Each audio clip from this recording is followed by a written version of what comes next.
नमस्कार, स्वागत है आपका न्यूज इंडिया में। मैं हूं आपके साथ उमंग माथुर और आप देख रहे हैं राजस्थान लाइव। आइए बुलेटिन की शुरुआत करते हैं राजस्थान की कुछ प्रमुख खबरों के साथ। राजस्थान में भी जयपुर हेरिटेज नगर निगम को 20 3-in-1 automatic sewer jetting machine की सौगात मिल गई है। अब हेरिटेज निगम क्षेत्र में सीवर की सफाई का काम केवल मशीन के जरिए ही किया जाएगा। निगम के हर जोन को 4 3-in-1 ऑटोमेटिक सीवर जेटिंग मशीनें दी जाएंगी और इसके अलावा 4 मशीनों को रिजर्व रखा जाएगा। हेरिटेज निगम ने स्मार्ट सिटी लिमिटेड के माध्यम से 5 करोड़ 38 लाख रुपए में 15,000 लीटर क्षमता की 20 मशीनें खरीदी हैं। हेरिटेज निगम मुख्यालय में परिवहन मंत्री प्रताप सिंह खाचरियावास, सरकारी मुख्य सचेतक महेश जोशी ने हरी झंडी दिखाकर 20 3-in-1 ऑटोमेटिक सीवर जेटिंग मशीनों को रवाना किया।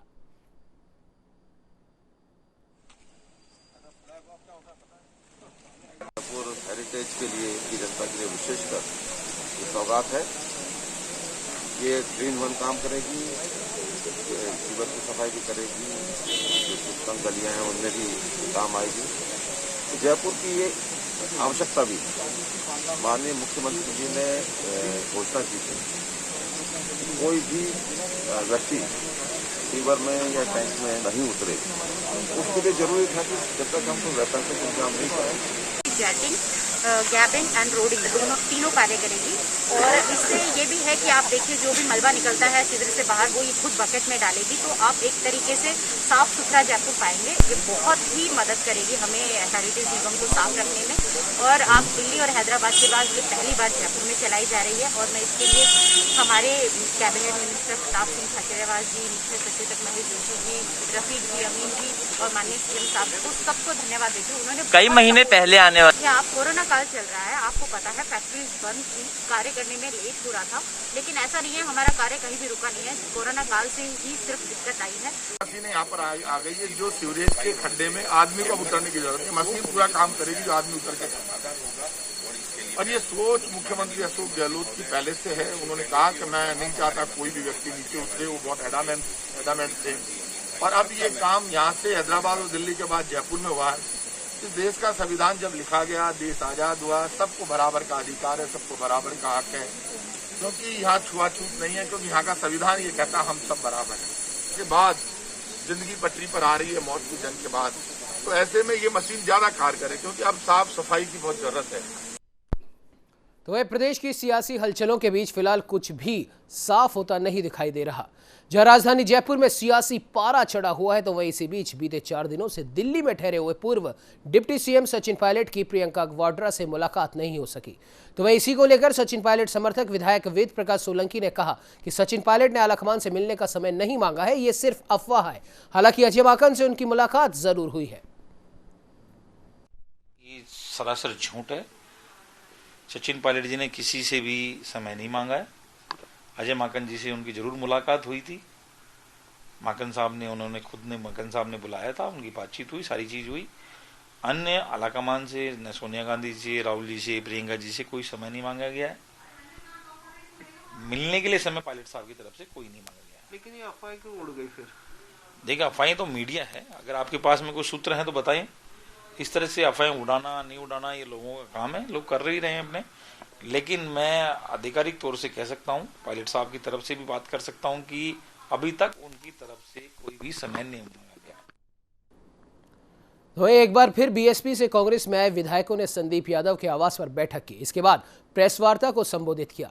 इस दौरान राजेंद्र सिंह गुड़ा ने कहा कि सुप्रीम कोर्ट में हमारे नोटिस चल रहे हैं और हम बीएसपी से कांग्रेस में इसीलिए आए हैं ताकि कांग्रेस मजबूत रहे। विधायक गुड़ा ने कहा कि वर्तमान में हमारे साथ न्याय तो नहीं हुआ, लेकिन मुख्यमंत्री गहलोत ने हमारे काम खूब किए। और इसके साथ ही उन्होंने एक मुहावरा बोलते हुए कहा कि मुर्गे ने जान दे दी लेकिन खाने वालों ने कहा मजा नहीं आया। इससे आगे बोलते हुए राजेंद्र सिंह गुड़ा ने कहा कि वफादार और गैर वफादार में फर्क तो होना ही चाहिए। सरकार को हमने बचाया, निर्दलीय का भी हमसे कंपैरिजन नहीं हो सकता। जो लोग बगावत करते हैं उनका पलक पावड़े बिछाकर घर वापसी में स्वागत हो, ये ठीक नहीं है। अशोक गहलोत हमारे नेता थे और भविष्य में भी रहेंगे।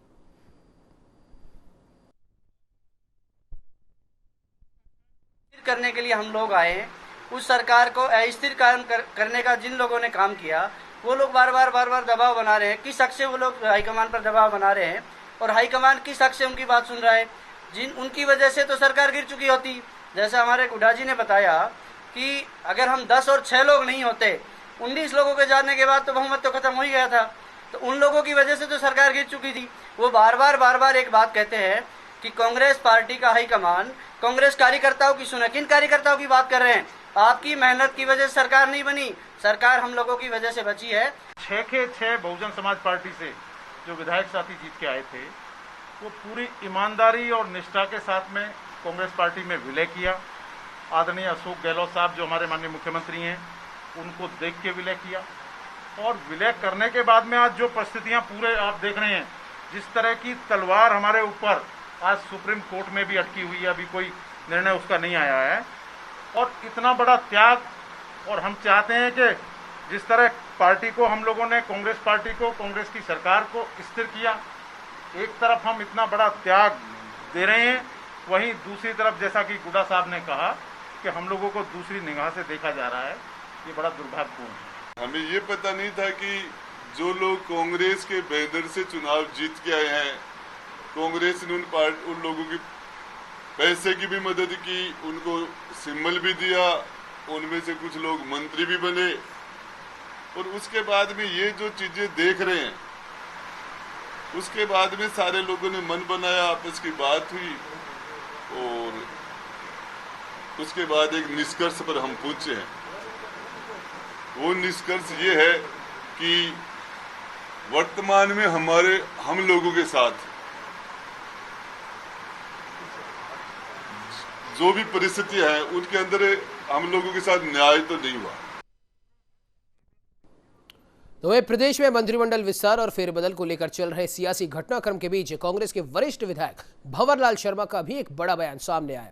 भंवरलाल शर्मा ने मुख्यमंत्री अशोक गहलोत पर विश्वास जताते हुए कहा कि मुख्यमंत्री अशोक गहलोत मेरे नेता थे और रहेंगे।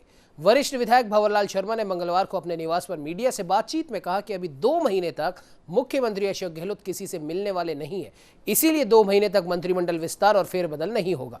बता दें कि कांग्रेस आलाकमान की ओर से गठित कमेटी के द्वारा 10 माह बाद भी पायलट कैंप की सुनवाई नहीं करने से नाराजगी बढ़ती जा रही है, जो अब खुलकर सामने आ चुकी है। तो वही पायलट के साथ साथ अब गहलोत कैंप के विधायकों ने भी मंत्रिमंडल विस्तार की मांग तेज कर दी है। तो सभी माननीय विधायक हैं, वो मेरे साथी हैं, वो भी मेरे से जो सीनियर हैं, वो सब नेता हैं। और सचिन जी पायलट को भी नेता मानता हूँ। अशोक जी गहलोत उनसे सुपर हैं, वो मुख्यमंत्री हैं, तो उनको नेता तो मानना ही पड़ेगा, मानना पड़ेगा, नेता है। और सचिन जी को भी उनको नेता मानना पड़ेगा। तो प्रदेश भर में गेहूं, चना और सरसों के समर्थन मूल्य पर खरीद की जा रही है। सहकारिता मंत्री उदयलाल आंजना ने बताया कि राजस्थान के सभी केंद्रों पर समर्थन मूल्य पर खरीद 29 जून तक जारी रहेगी। किसानों को बाजार में भाव अच्छा मिल रहा है, इसीलिए खरीद केंद्रों पर सरसों और चने की खरीद बेहद कम हुई है। किसानों को समर्थन मूल्य से ज्यादा भाव मंडी में मिल रहे हैं, इसीलिए किसान सरसों को खरीद केंद्रों पर नहीं बेच रहे। खरीद का रिस्पॉन्स बाजार के आधार पर चलता है। वर्तमान में चना और सरसों और सोयाबीन सब के भाव, बाजार भाव ज़्यादा है और समर्थन मूल्य कम है। बाजार अच्छा है तो लोग अपना बाजार में माल बेचें, और बाजार में अगर भाव कम है तो समर्थन मूल्य पे अपना माल तुलाएं।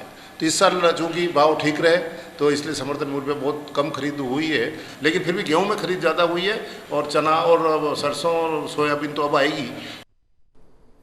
तो राज्य में कोरोना का प्रभाव कम होते ही स्थानीय विधायक और दूदू एसडीएम ने क्षेत्र में हो रहे नवीनीकरण का सड़कों पर जाकर निरीक्षण किया और विधायक कोटे से हो रहे विकास कार्यों का जायजा लिया। इस दौरान विधायक ने जनता का कार्य पूरी गुणवत्ता से करने के निर्देश भी जारी किए और इसके अलावा दूदू पंचायत समिति के क्षेत्र के ग्राम पंचायत झाग, सांवली, बिहारीपुरा में विधायक और एसडीएम ने क्षेत्र के गरीब, असहाय और जरूरतमंद लोगों को सूखे राशन की किटों का वितरण किया। आपको बता दें कि एसडीएम शेखावत के प्रयास से कोरोना काल में अब तक क्षेत्र में करीब 4 करोड़ रुपए की राशन सामग्री का वितरण किया जा चुका है। ड्यूटी के जिला स्तर के अधिकारी, एससी, स्थानीय स्तर के एक्सएन, एएन, जेईएन, इनको लेकर झाग से लेकर और उगरी आवास तक कुल 12 ग्राम पंचायतों में जो बन रही सड़कें उनका निरीक्षण किया गया। ये देखा गया कि क्वालिटी इंश्योर की जा रही है या नहीं की जा रही है। इस संबंध में माननीय विधायक महोदय ने कुछ निर्देश दिए हैं, वो पीडब्ल्यूडी के अधिकारियों को हमने संप्रेषित कर दिए। साथ ही कुछ जगह राशन तो वहीं कोरोना की दूसरी लहर का प्रकोप कम होने के साथ ही अब प्रदेश के बेरोजगारों ने अपनी विभिन्न मांगों को उठाना शुरू कर दिया है। जयपुर में करीब 1 दर्जन मांगों को लेकर राजस्थान बेरोजगार एकीकृत महासंघ के बैनर तले सांकेतिक प्रदर्शन किया गया। महासंघ कार्यालय के बाहर किए गए इस प्रदर्शन में विभिन्न भर्तियों में आवेदन करने वाले बेरोजगार शामिल रहे। इसके साथ ही बेरोजगारों ने मांग की है कि ईडब्ल्यूएस आरक्षण की वजह से जिन भर्तियों के आवेदन रीओपन होने हैं उनके आवेदन जल्द रीओपन करवाकर परीक्षा तिथि की घोषणा की जाए, तो वहीं अन्य लंबित भर्तियों को भी जल्द पूरा करने के लिए उचित कदम उठाए जाएं।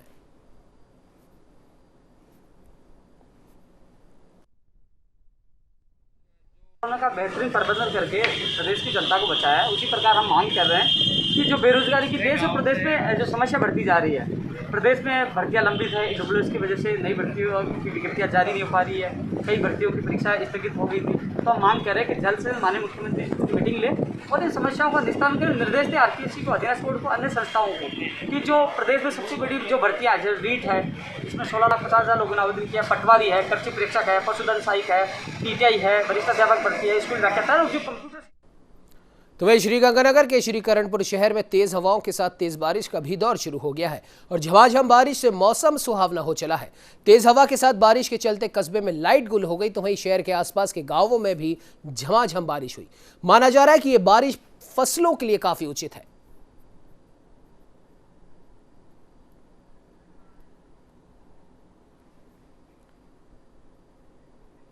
तो वहीं चित्तौड़गढ़ मुख्यालय के सदर थाना क्षेत्र के रेलवे स्टेशन क्षेत्र में एक युवक की संदिग्ध मौत के मामले ने अब तूल पकड़ना शुरू कर दिया है, जिसमें मृतक सतीश कौशल के परिजनों ने पुलिस अधीक्षक से मुलाकात कर सदर थाना पुलिस पर मामले को ठंडे बस्ते में डालने का आरोप लगाया।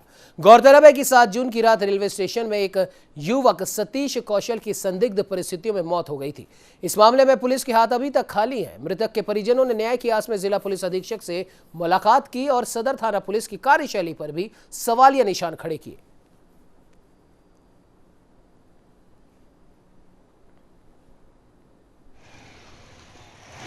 रात को 10 बजे मेडिकल पे गया था स्टेशन पे, उसके वहाँ पे कुछ लोगों से छोटी मोटी वो हो गई, गाड़ी बाइक निकालने के चक्कर में उन लोगों ने उसको बहुत मारा। उसी टाइम नंदू ट्रैवल्स वाले ने, पवन शर्मा, नरेश शर्मा और दिलीप कुमार वहाँ पे काम करते हैं। पवन शर्मा और नंदू शर्मा तो ट्रैवल्स के मालिक है, उनके सहित 8-10 वर्कर जो उनके वहाँ काम करते हैं, उन सब ने मेरे भाई को वहाँ पे खूब मारा। शोरूम सुजुकी शोरूम के सामने बहुत मारा और यहाँ तक उसको दौड़ाते लाए, प्रताप सर्कल के वहाँ ठेके के पास तक दौड़ाते उसको मारते लाए और यहाँ पे उसको हथियार से उसके माथे पे वार करा। वो चश्मदीद गवाह है, वो कह रहा हथियार से वार करा उसके माथे पे और वहीं मार डाला। हम सदर थाने गए, वहाँ पर हमको पुलिस वालों ने बोला कि ये एक्सीडेंट केस है, हमारी कोई रिपोर्ट नहीं लिखी गई। हमें मना कर दिया, हमें वहाँ से भगा दिया गया, बोले रिपोर्ट नहीं लिखी जाएगी, ये एक्सीडेंटल केस है। उसके बाद हम आगे एसपी साहब के पास गए, उसके बाद हमारी रिपोर्ट लिखी गई। उसके बाद हमारे से पूछा गया, फिर मेरे को 2-3 पुलिस वाले मेरे घर पर दिल्ली आए 2-3 दिन। फिर एक दिन 2 पुलिस वाले साथ में आए, मेरे से पूछताछ करी और कागज़ में लिखा और मेरे को बोलते हैं कि लो चलो तुम्हारा मेडिकल कराना है। मेरे साथ कोई भी नहीं था। तो वहीं नागौर के डीडवाना में एक व्यक्ति ने कर्ज से परेशान होकर फांसी का फंदा लगाकर आत्महत्या कर ली। तो वहीं उसने एक सुसाइड नोट भी छोड़ा है, जिसमें उसने पैसों के लेन देन का जिक्र किया, साथ ही अपने भतीजे और कुछ लोगों पर उसके पैसे ना लौटाने के अलावा कुछ लेनदारों पर परेशान करने के गंभीर आरोप भी लगाए।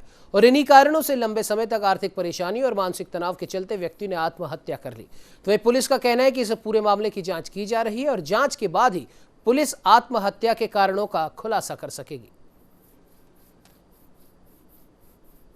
से थाना जब सूचना मिली गई कि ट्रोमा वार्ड में एक्सपायर हो गया है, आप कार्रवाई के लिए आए। यहाँ आए तो पता लगा भाई इनके परिजन ने बताया अली खान सन्नो सरोजेश्वरी शेर खान, इन्हें फांसी लगा कर हत्या। इस संदर्भ में डेड बॉडी इसमें मोर्चरी में रखवाई ट्रोमा वार्ड से। अभी कार्रवाई चालू है, उसका पोस्टमार्टम कराया जा रहा है। बुला के पोस्टमार्टम उसका कार्रवाई जैसी सूरत होगी कार्रवाई अमल में लाई जाएगी। तो वहीं धौलपुर पुलिस ने बसईडांग थाना इलाके के चंबल नदी के रजई घाट पर बजरी परिवहन पर कार्रवाई की है। पुलिस अधीक्षक केसर सिंह शेखावत के नेतृत्व में हुई कार्रवाई के दौरान देर रात पुलिस ने 500 से भी अधिक डंपर गाड़ी के बजरी स्टाफ को जब्त कर लिया है। पुलिस ने एक बजरी माफिया को हिरासत में लेकर 2 ट्रैक्टर ट्रॉली को भी मौके से बरामद किया। पुलिस की कार्रवाई से घबराए बजरी माफिया चंबल के जंगलों में फरार हो गए। फरार बजरी माफियाओं को पुलिस ने चिन्हित कर लिया है और देर रात तक भारी तादाद में पुलिस की मौजूदगी में प्रशासन ने इस कार्रवाई को अंजाम दिया।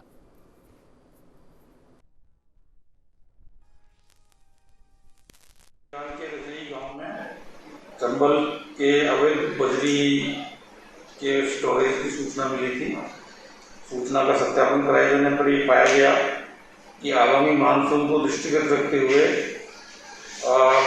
बजरी माफियाओं द्वारा काफ़ी तादाद में वहाँ पे बजरी का स्टॉक एकत्रित किया हुआ है। इस पर डीएसटी, क्यूआरटी, कई थानों की पुलिस को पदाधिकारी बाड़ी के नेतृत्व में मौके पर भिजवाया गया और पूरे क्षेत्र की घेराबंदी करके कार्रवाई में 2 ट्रैक्टर और एक व्यक्ति को 2 ट्रैक्टर जब्त किए गए, एक व्यक्ति को गिरफ्तार किया गया। तो एक खाजूवाला में गाड़ी चोर गैंग के एक ही रात में 3 वारदातों को अंजाम देने का मामला सामने आया, जिसमें चोर अलग अलग स्थानों से 3 गाड़ियां चोरी कर फरार हो गए। सूचना के बाद खाजूवाला और दंतौर पुलिस मौके पर पहुंचे और घटनास्थल का जायजा लेकर चोरों की तलाश शुरू कर दी है। तो वही चोरी हुए वाहनों के मालिक थाने में पहुंचे और अज्ञात चोरों के खिलाफ मामला दर्ज कराया।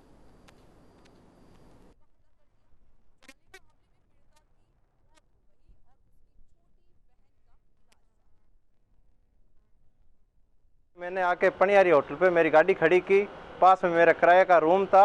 मैं वहाँ पे जाके खाना खा के सो गया और रात को करीब 1:30 बजे से मेरी गाड़ी चोर आए, एक गाड़ी लेके आए हैं। उस गाड़ी में 3 बंदे थे, उन्होंने मेरी गाड़ी को उठा के ले गए और मैं जब सुबह नीचे आया देखा तो मेरी गाड़ी वहाँ पे नहीं मिली। में 2-3 घटना घटी है जी अभी। हाँ, मेरी गाड़ी उठने के बाद में एक खाजूवाड़ा में चमड़िया मार्केट। तो वही श्रीगंगानगर में जल जीवन मिशन के निर्माण कार्यों में बड़े ठेकेदारों पर अफसरों की मेहरबानी छोटे ठेकेदारों के आक्रोश का कारण बन रही है। श्रीगंगानगर में दर्जनों की तादाद में जलदाय विभाग में पंजीकृत ठेकेदारों ने पीएचईडी कॉन्ट्रैक्टर एसोसिएशन के तले जिला कलेक्टर को ज्ञापन दिया, जिसमें जल जीवन मिशन के तहत स्वीकृत आमंत्रित निविदाओं की जटिलता के सरलीकरण और अलग अलग लगाने की मांग की है। ठेकेदारों का कहना है कि जन स्वास्थ्य अभियंत्रिकी विभाग जयपुर के द्वारा एक पत्र के जरिए विभिन्न प्रकार की निविदाओं को आमंत्रित किया गया है। इस पत्र में अंकित क्रम संख्या 1 से 4 के अनुसार निविदाएं समूह में लगाई जाती हैं तो निर्धारित समय में कार्य पूर्ण होना असंभव है।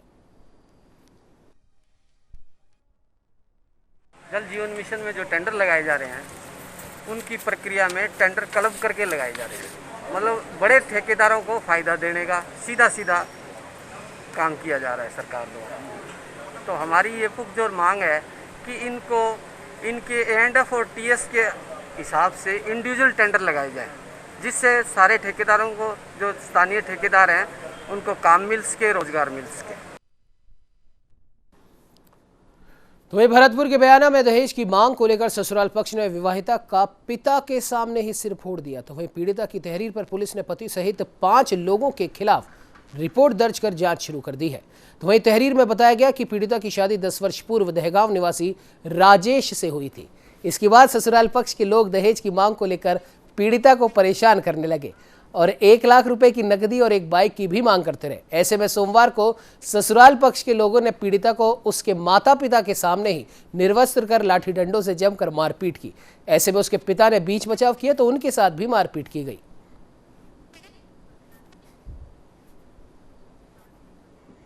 इसी बात पर नहीं हम आ रहे थे, नू कहते कि ताली दे तारा लग रहा ही नहीं है घर का, अपने बक्सा का लग रहा था वैसे, और कोई बात नहीं थी, यही बात थी। फिर भी देवर भी ऊट पटांग बोलता है। कहाँ की घटना है? दहगाई की। शादी कब होगी तुम्हारी? शादी को हो गए 12 साल। बच्चे कितने? एक लड़की है, वो भी गांव में रही थी और 1.5 साल आंखों में दिख रहे थे, तब भी दिखाई नहीं थी और गांव में लाली हो गई, 36 साल में लग गई और ना।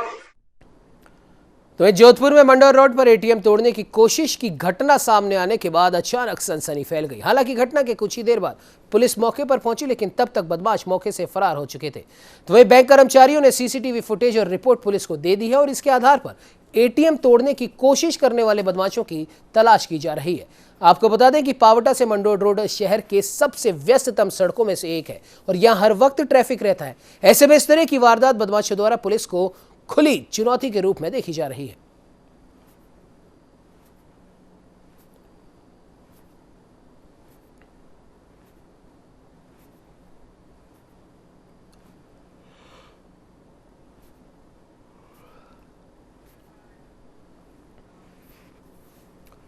तो वे भीषण गर्मी से लोगों का हाल बुरा हो चुका है। घरों में कूलर पंखे तक तपन से राहत नहीं दिला पा रहे। तो वहीं कोटा संभाग के सबसे बड़े MBS अस्पताल प्रशासन ने मरीजों को गर्मी में उन्हीं के हाल पर छोड़ दिया है। दरअसल अस्पताल के अधिकतर वार्डों में पंखे तक नहीं है और अगर पंखे चल भी रहे हैं तो हवा नहीं मिल रही और यही हाल कूलर के भी है। कई कूलर सिर्फ नाम के लिए वार्ड में रखे हैं तो कई बिना पानी के ही चल रहे हैं। ऐसे में मजबूरन तीमारदारों को अपने घरों से पंखे लाने पड़ रहे हैं। इसे अस्पताल प्रशासन की लापरवाही कहें या फिर अनदेखी, लेकिन परेशान तो मरीज ही हो रहे हैं। और आपको जानकारी के लिए बता दें कि ये वही अस्पताल है जो पिछले 2 साल से किसी न किसी वजह से सुर्खियों में बना रहा है, भले ही वो छोटे बच्चों की मौत का मामला हो या फिर कुछ और अभी भी इस अस्पताल प्रशासन ने अपनी लापरवाही त्यागी नहीं है। ये हवा नहीं दे रहे पंखे। कब से भर्ती हो? और 15 रोज हो गया। तो हवा क्यों नहीं है? पंखे तो लग रहे हैं सब जगह। लग रहे हैं क्या करें, इनमें हवा बफा रही है एकदम से, जान से घबरा रही। स्थिति क्या रही? क्या लावा में मालूम थोड़ी थी सर। हमारे जो पंखे हैं ख़राब हैं, वो उनके 80 पंखों की रख रखाव एवं पूरी ठीक होने की प्रक्रिया शुरू हो गई है। AC हमारे शुरू हो गए हैं। प्रभुलाल जी हैं इसमें AC के इंचार्ज। जो हमारे महत्वपूर्ण वार्ड हैं ICU, post operative ward, NICU, इनमें सारे के सारे ICU मतलब AC सारे दुरुस्त करवा दिए हैं। और अगर इनमें कोई भी खामी आती है तो हमने फ़ोन नंबर दे रखे हैं तो AC ठीक हो जाते हैं। कूलर्स हमने सारे साफ़ करवा के और ठीक करवा दिए हैं। तो वही आपको बता दें कि बीजेपी के हरावल दस्ते युवा मोर्चा में अभी तक जिला अध्यक्षों की घोषणा नहीं हो सकी है। इसके लिए 35 वर्ष की उम्र के बंधन को एक बड़ी वजह माना जा रहा है, जबकि पार्टी के सामने अधिकतर जिलों से जिला अध्यक्षों के लिए जो नाम सामने आए उनकी उम्र 35 के पार है। ऐसे में पार्टी एक बार फिर नए सिरे से नाम तय करने में जुटी है। आइए आपको भी दिखाते हैं इसी पर चलते चलते हमारी एक खास रिपोर्ट।